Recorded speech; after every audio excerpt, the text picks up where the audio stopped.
끝내 닿지 못한 이름, 그가 남긴 마지막 편지. 전쟁 속에서 끊어진 인연. 1950년 6월 한반도를 갈라놓은 전쟁의 포화가 함경도 땅에도 닿았습니다. 윤호는 23세 청년이었습니다. 함경도 청진의 작은 마을에서 나고 자란 그는 부모님이 운영하시는 작은 잡화점을 도우며 살아가던 평범한 청년이었죠. 그에게는 약혼녀 선희가 있었습니다. 19살 선희는 마을 서당 훈장님의 외동딸로 글을 읽고 쓸 줄 아는 몇 안 되는 여성이었습니다. 그들의 약혼은 전통적인 방식으로 이루어졌지만 두 사람 사이에는 진실한 애정이 있었습니다. 해질녘이면 마을 뒷산 정자에서 만나 도란도란 이야기를 나누곤 했죠. 선희는 윤호에게 시를 읽어주었고 윤호는 선희를 위해 들꽃을 꺾어다 주었습니다. 내년 봄에는 꼭 혼례를 올리자. 윤호가 선희의 손을 잡으며 말했던 그날이 마지막이 될 줄은 아무도 몰랐습니다. 전쟁이 시작되고 불과 며칠 만에 마을은 아수라장이 되었습니다. 인민군과 국군 그리고 중공군과 유엔군이 뒤엉켜 싸우는 전장의 한복판이 되어버린 것입니다. 포탄이 떨어지고 총성이 울려 퍼지고 마을 사람들은 하나둘 피난길에 올랐습니다. 윤호네 가족도 남쪽으로 피난을 가기로 결정했습니다. 하지만 선인의 집안은 움직일 수 없었습니다. 선희의 어머니가 중병을 앓고 있었기 때문입니다. 피난을 떠나기 전날 밤 윤호는 몰래 선희를 찾아갔습니다. 선희야, 나는 가족들과 함께 남쪽으로 가야 한다. 달빛 아래 선희의 눈에 눈물이 맺혔습니다. 전쟁이 끝나면 곧 돌아올 거지요? 그렇죠? 그럼 당연하지. 길어야 몇 달이면 끝날 거야. 그때 돌아와서 꼭 혼례를 올리자. 윤호는 품에서 작은 나무빗을 꺼내 선희에게 건넸습니다. 자신이 직접 깎아 만든 것이었습니다. 이걸 가지고 있어. 내가 돌아올 때까지. 선희는 머리에서 비녀를 빼어 윤호에게 주었습니다. 그럼 이건 윤호 씨가 가지고 계세요. 약속의 증표로요. 그것이 그들의 마지막 만남이었습니다. 피난길은 지옥 그 자체였습니다. 수많은 피난민들이 남쪽으로 걸었습니다. 눈보라가 몰아치는 겨울 산길을 넘고 얼어붙은 강을 건너며 때로는 포화를 피해 몸을 숨기며 걸었습니다. 윤호의 부모님은 그 길에서 돌아가셨습니다.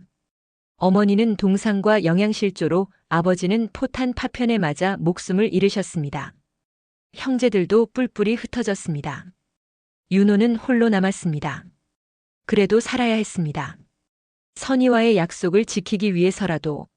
38선을 넘어 남쪽에 도착했을 때 윤호는 이미 반쯤 죽은 사람이나 다름없었습니다. 부산의 피난민 수용소에서 겨우 목숨을 건진 그는 전쟁이 끝나기만을 기다렸습니다. 하지만 전쟁은 끝나지 않았습니다.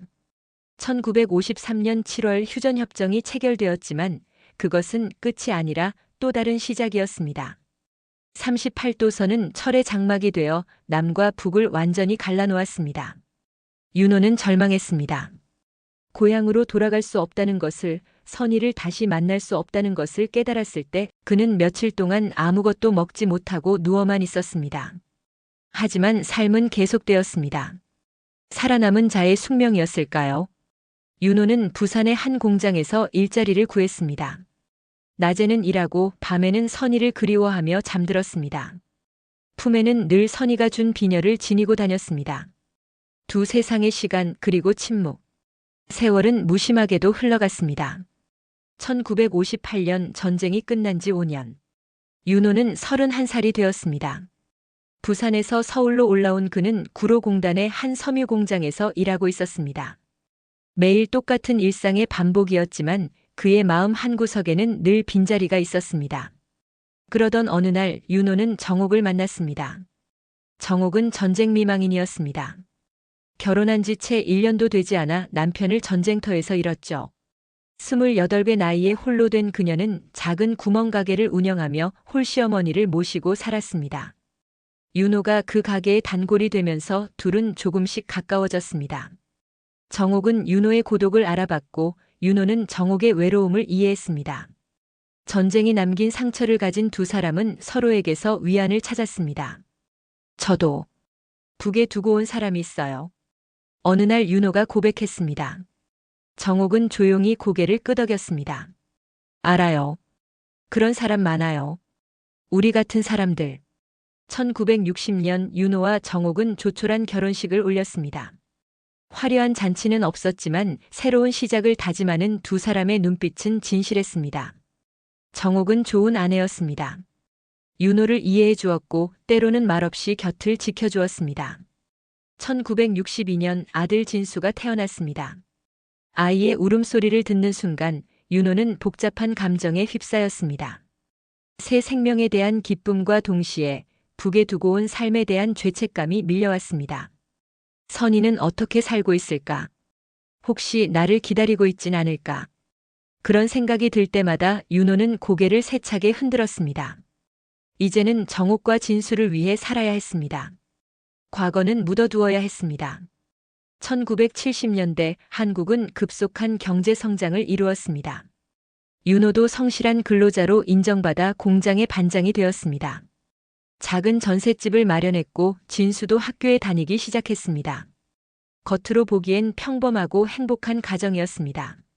그러나 1983년 6월 30일 그날은 달랐습니다. 텔레비전에서는 KBS 이산 가족을 찾습니다. 특별 생방송이 진행되고 있었습니다. 전국이 눈물바다가 된 그 방송을 보며 윤호는 참았던 감정이 폭발할 것 같았습니다. 화면 속에서는 가족을 찾는 사람들의 절규가 이어졌습니다. 어머니, 어머니 보고 싶어요. 형님 살아만 계신다면. 우리 딸 순이 엄마가 찾는다. 윤호는 자리에서 벌떡 일어났다가 다시 주저앉았습니다. 정옥이 곁에서 조용히 그의 손을 잡았습니다. 여보, 혹시 방송에 나가실 거예요? 윤호는 고개를 저었습니다. 하지만 그의 눈에는 이미 눈물이 가득했습니다. 아니야. 이제 와서 무슨. 다 지난 일이야. 정옥은 더 묻지 않았습니다. 하지만 그날 밤 윤호가 화장실에서 흐느끼는 소리를 들었습니다.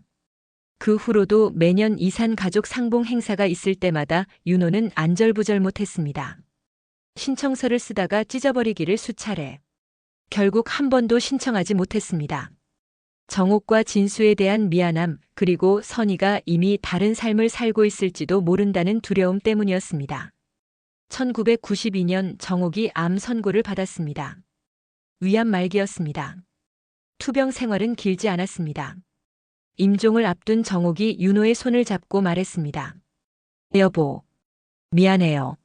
무슨 소리야? 내가 미안하지. 아니에요. 내가 있어서. 북에 있는 그분을 찾지 못하게 한 것 같아서. 정호가 그런 말 하지 마. 나 떠나고 나면 꼭 찾아보세요. 그분을. 정옥은 그렇게 떠났습니다. 예순이 된 윤호는 다시 혼자가 되었습니다. 빈집에 홀로 남은 윤호는 오래된 상자를 꺼냈습니다. 그 안에는 선희가 준 비녀와 함께 그동안 써왔던 편지들이 있었습니다. 붙일 수 없는 편지들. 매년 선희의 생일이면 그리고 약혼 기념일이면 쓴 편지들이었습니다. 선희야, 올해도 내 생일이구나. 59살이 되었겠네. 나는 61가 되었어. 많이 늙었지? 너는 어떻게 살고 있니? 혹시 나를 원망하고 있진 않을까? 편지는 늘 비슷한 내용이었습니다. 사과와 그리움, 안부를 묻는 말들. 하지만 그 편지들은 결코 선희에게 닿을 수 없었습니다. 북녘은 너무나 멀고 철의 장막은 너무나 높았습니다. 손자가 발견한 편지. 2003년 새천년이 시작된 지 3년째 되는 해였습니다. 76이 된 윤호는 아들 진수의 집에서 함께 살고 있었습니다. 진수는 결혼해서 아들 준호를 낳았고 평범한 회사원으로 살아가고 있었습니다. 고등학생이 된 준호는 할아버지와 유독 친했습니다. 할아버지, 오늘 학교에서 한국 전쟁에 대해 배웠어요. 준호가 교과서를 들고 와서 말했습니다. 윤호는 잠시 먼 곳을 바라보다가 천천히 입을 열었습니다. 그래. 무엇을 배웠니? 6.25 전쟁이요. 많은 사람들이 가족과 헤어졌다고 하던데 할아버지도 그때 피난 오셨죠? 그래. 먼 길을 왔지. 윤호는 더 이상 말을 잇지 않았습니다. 하지만 준호는 할아버지의 눈빛에서 말로 다 할 수 없는 이야기가 있음을 느꼈습니다. 그날 밤 준호는 할아버지가 잠든 사이 서재를 둘러보다가 오래된 서랍장을 발견했습니다. 호기심에 서랍을 열어본 준호는 깜짝 놀랐습니다. 빛바랜 편지 봉투들이 가득 들어 있었던 것입니다. 선희에게 모든 편지의 수신인은 같았습니다. 떨리는 손으로 편지 하나를 펼쳐본 준호는 할아버지의 숨겨진 이야기를 알게 되었습니다. 1995년 7월 15일. 선희야, 오늘은 내 62번째 생일이구나. 내가 너를 두고 온 지 45년이 되었어. 45년. 참 긴 세월이지? 가끔 생각해. 그때 피난을 가지 않았다면, 아니 너와 함께 남았다면 어땠을까? 비겁했어. 나는 살기 위해 너를 두고 왔어. 그 죄책감에 평생을 시달렸단다. 정욱이도 떠났어. 좋은 사람이었는데 내가 온전히 사랑해주지 못해서 미안했어. 너는 행복하게 살고 있겠지? 좋은 사람 만나서 아이들 낳고. 그래야 해. 그래야 내 마음이 조금은 편할 것 같아. 보고 싶다. 한 번만이라도 내 얼굴을 보고 싶다. 준호는 눈물을 흘렸습니다. 할아버지가 평생 품고 살아온 그리움과 죄책감이 고스란히 전해졌습니다. 다음 날 준호는 학교 컴퓨터실에서 이산 가족 찾기 사이트를 검색했습니다. 대한적십자사에서 운영하는 이산 가족정보통합 시스템이 있었습니다. 준호는 망설이다가 할아버지의 정보를 입력하기 시작했습니다. 윤호 1927년생 함경도 청진 출신. 그리고 찾는 사람의 정보도 입력했습니다. 선희 1931년생 추정 함경도 청진 약혼자. 며칠이 지났지만 아무 소식이 없었습니다. 준호는 포기하지 않았습니다. 편지들을 하나하나 스캔해서 사연과 함께 올렸습니다. 2004년 봄 기적 같은 일이 일어났습니다. 적십자사로부터 연락이 왔습니다. 북한 적십자사를 통해 확인한 결과 선의로 추정되는 사람을 찾았다는 것이었습니다. 함경도 청진에 사는 73세 여성으로 한국 전쟁 때 약혼자와 헤어진 뒤 평생 혼자 살았다고 했습니다. 준호는 떨리는 마음으로 할아버지를 찾아갔습니다. 할아버지, 대단한 소식이 있어요. 무슨 일이니 준호야? 할아버지가 찾던 분. 선희 할머니를 찾았어요. 윤호는 손에 들고 있던 찻잔을 떨어뜨렸습니다. 뭐라고? 제가 할아버지 편지를 보고 이산 가족 찾기에 신청했어요. 그랬더니 북한에서 연락이 왔대요. 선희 할머니가 살아계신대요. 윤호는 말을 잃었습니다. 그저 눈물만 흘릴 뿐이었습니다. 54년 만의 소식이었습니다. 적십자사에서는 이산 가족 상봉 행사에 신청하라고 했습니다. 하지만 상봉자 선정은 추첨이었고 신청자가 너무 많아 당첨 확률은 희박했습니다. 그래도 윤호는 신청서를 제출했습니다. 생애 처음으로 그리고 아마 마지막이 될 신청서였습니다. 기다림의 나날이 이어졌습니다. 윤호는 매일 선희의 편지를 기다렸습니다. 비록 직접 주고받을 수는 없지만 적십자사를 통해 짧은 편지를 교환할 수 있다고 했습니다. 드디어 편지가 왔습니다. 떨리는 손으로 봉투를 뜯은 윤호는 선희의 글씨를 보고 또다시 눈물을 쏟았습니다. 윤호 씨, 정말 윤호 씨가 맞나요? 54년을 기다렸습니다. 다시는 만날 수 없을 줄 알았는데 저는 아직 살아있어요. 당신을 기다리며 살아있어요. 그때 준 빚 아직도 가지고 있어요. 보고 싶어요. 한 번만이라도. 편지는 짧았지만 그 안에는 54년의 기다림이 고스란히 담겨 있었습니다. 너무 늦은 소식. 2005년 여름 윤호의 건강이 급격히 나빠졌습니다. 심장이 좋지 않다는 진단을 받고 입원과 퇴원을 반복했습니다. 이산 가족 상봉 추첨 결과를 기다리며 하루하루를 보냈지만 당첨 소식은 오지 않았습니다. 할아버지 힘내세요. 다음번엔 꼭 당첨될 거예요. 준호가 위로했지만 윤호는 자신에게 남은 시간이 많지 않다는 것을 알고 있었습니다. 2006년 봄 드디어 기다리던 소식이 왔습니다. 제14차 이산 가족 상봉 행사 대상자로 선정되었다는 통보였습니다. 상봉 날짜는 2006년 6월 금강산에서 3박 4일간 진행될 예정이었습니다. 할아버지, 됐어요. 드디어 만나실 수 있어요. 준호가 기뻐하며 소리쳤지만 윤호는 이미 병원 침대에 누워 있었습니다. 심장 수술을 받은 직후였습니다. 준호야, 할아버지가 갈 수 있을까? 당연하죠. 그때까지 꼭 건강해지실 거예요. 하지만 윤호의 몸은 점점 쇠약해져 갔습니다. 의사는 장거리 이동이 위험하다고 했습니다. 적십 자사의 사정을 설명했지만 규정상 다른 가족이 대신 갈 수는 없다고 했습니다. 상봉일이 다가올수록 윤호의 상태는 악화되었습니다. 결국 상봉 일주일 전 윤호는 포기해야 했습니다.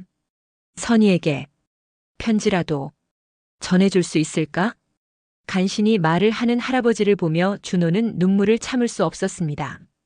적십 자사의 사정을 호소한 끝에 편지와 사진을 전달할 수 있게 되었습니다. 윤호는 떨리는 손으로 마지막 편지를 썼습니다. 선희야, 이것이 마지막 편지가 될 것 같구나. 56년 만에 너를 만날 수 있다는 소식에 이 늙은 가슴이 젊은이처럼 뛰었단다. 하지만 이 몸이 따라주지 않는구나. 용서해다오. 너를 두고 온 것도, 끝내 만나러 가지 못하는 것도, 평생 너를 가슴에 품고 살았다. 다른 삶을 살았지만 내 마음 한구석엔 늘 23 청년 윤호와 19 처녀 선희가 있었어. 고맙다. 나를 기다려줘서. 고맙다. 살아있어줘서. 다음 생에는 꼭 부부의 연을 맺자. 그때는 절대 내 손을 놓지 않을게. 사랑한다. 그때도 지금도 앞으로도. 편지를 쓰고 며칠 후 윤호는 의식을 잃었습니다. 금강산 상봉날 선희는 남쪽에서 온 적십자 직원으로부터 편지를 받았습니다. 75의 선희는 편지를 읽으며 오열했다고 합니다. 그녀 역시 평생 윤호만을 기다리며 혼자 살아왔던 것입니다. 북에서 온 전갈에는 선희의 답장이 담겨 있었습니다. 윤호 씨, 원망하지 않아요. 단 한 번도 원망한 적 없어요. 살아있다는 것만으로도 감사해요. 나도 사랑해요. 영원히. 준호는 의식을 잃은 할아버지의 귀에 대고 속삭였습니다. 할아버지, 선희 할머니가 사랑한다고 하셨어요. 원망하지 않는데요. 윤호의 눈가에 눈물이 흘렀습니다. 의식은 없었지만 들은 것일까요? 2006년 7월 15일 선희의 생일이자 그들의 약혼 기념일이었던 그날 윤호는 조용히 눈을 감았습니다. 임종 직전 희미하게 중얼거리는 소리가 들렸습니다. 선희야, 이제야 내 이름을 불러주는구나. 기억 속의 만남. 장례식이 끝나고 며칠 후 준호는 할아버지의 유품을 정리하다가 한 번도 본 적 없는 봉투를 발견했습니다. 마지막으로 선희에게. 봉투 안에는 편지와 함께 오래된 사진 한 장이 있었습니다. 사진 속에는 젊은 시절의 할아버지와 아름다운 여인이 정답게 서 있었습니다. 뒷면에는 1949년 봄 청진 뒷산에서라고 적혀 있었습니다. 편지를 펼쳤습니다. 사람의 인생은 만남보다 기다림이 더 길구나. 나는 기다림 속에서 그대를 사랑했다. 비록 이 생에서는 다시 만나지 못했지만 우리는 서로의 마음속에서 영원히 함께였다. 56년의 세월, 그것은 이별의 시간이 아니라 또 다른 형태의 사랑이었다. 그대가 살아있음에, 그대가 나를 기다렸음에, 그대가 나를 용서했음에 나는 편안히 눈을 감는다. 언젠가 꽃으로, 바람으로, 별빛으로 만나자. 그때는 영원히 함께하자. 그대의 영원한 약혼자 윤호. 준호는 편지를 선희 할머니께 전달했습니다. 2년 후 선희 할머니도 세상을 떠났다는 소식이 전해졌습니다. 그녀는 임종 때까지 윤호의 편지와 나무빛을 품에 안고 있었다고 합니다. 준호는 종종 하늘을 올려다봅니다. 어딘가에서 할아버지와 선희 할머니가 드디어 만났을 거라고, 이제는 영원히 함께일 거라고 믿으면서 전쟁이 갈라놓은 수많은 이산 가족들. 그들 중 극소수만이 생전의 재회의 기쁨을 누렸습니다. 대부분은 윤호와 선희처럼 끝내 만나지 못한 채 생을 마감했습니다. 하지만 그들의 사랑과 그리움은 죽음으로도 끊을 수 없었습니다. 시간과 공간을 초월한 그들의 사랑은 우리에게 전쟁의 비극과 평화의 소중함을 일깨워줍니다. 끝내 닿지 못한 이름들, 그러나 영원히 서로를 부르는 이름들. 그들은 오늘도 우리의 기억 속에서, 그리고 바람결의 별빛 속에서 만나고 있습니다. 화면은 서서히 어두워지고 눈 내리는 함경도 벌판이 나타납니다. 젊은 윤호와 선희가 손을 잡고 걸어갑니다. 이번에는 영원히 놓지 않을 그 손을 꼭 잡고. 전쟁은 끝났지만 그들의 기다림은 끝나지 않았습니다. 사랑은 죽음보다 강하고 그리움은 시간을 초월합니다. 이것은 한 남자가 남긴 마지막 편지, 그리고 우리 모두의 이야기입니다. 이 작품은 한국 전쟁으로 인한 1000만 이산 가족들의 아픔을 기리며 아직도 가족을 기다리고 있는 모든 이들에게 바칩니다. 통일의 그날이 하루빨리 오기를 간절히 소망하며